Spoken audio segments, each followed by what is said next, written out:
Assalamualaikum warahmatullahi wabarakatuh. Di sini Bapak akan menjelaskan mengenai fungsi sistem rem.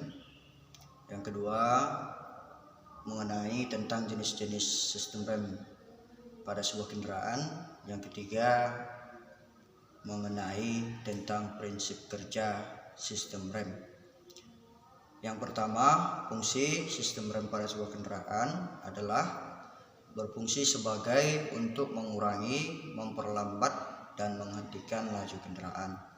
Yang kedua, jenis-jenis sistem rem pada sebuah kendaraan. Jenis-jenis sistem rem pada sebuah kendaraan. Yang pertama,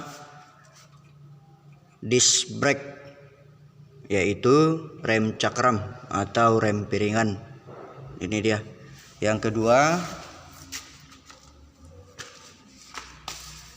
rem tromol atau brake drum. Yang ketiga, rem parkir atau rem tangan. Nah, ini dia.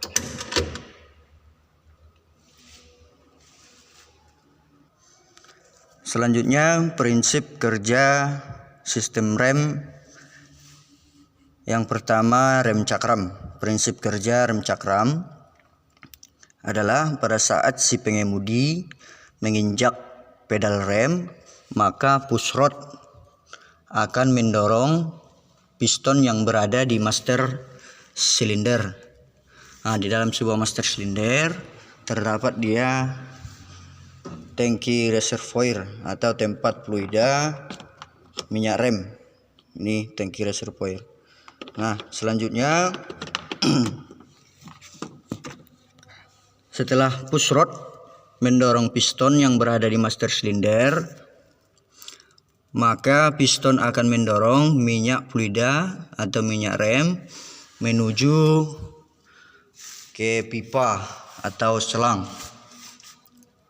Nah, menuju ke pipa atau selang. Kemudian fluida berada di kaliper. Fluida yang berada di kaliper akan mendorong piston. Piston yang berada di kaliper akan mendorong pad rem. Maka pad rem akan mendorong piringan.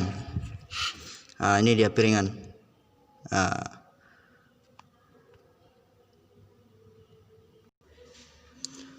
Selanjutnya, prinsip kerja sistem rem tromol. Yang pertama, pada saat si pengemudi menginjak pedal rem, maka push rod akan mendorong piston yang berada di master silinder. Maka piston yang berada di master silinder akan mendorong minyak rem atau minyak fluida menuju ke pipa atau selang. Pipa atau selang.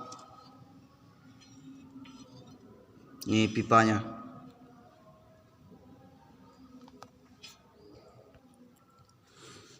Maka fluida yang terdorong oleh piston menuju selang atau pipa rem masuk ke dalam silinder roda.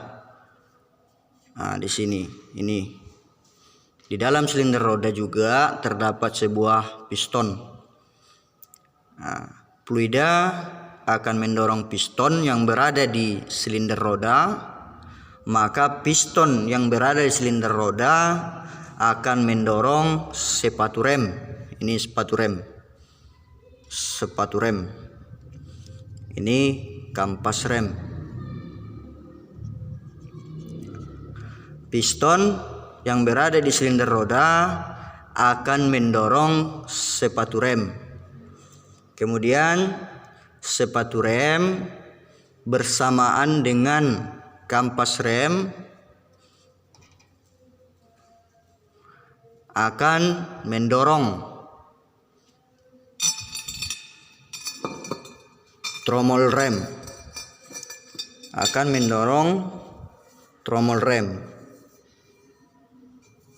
Cukup sekian Penjelasan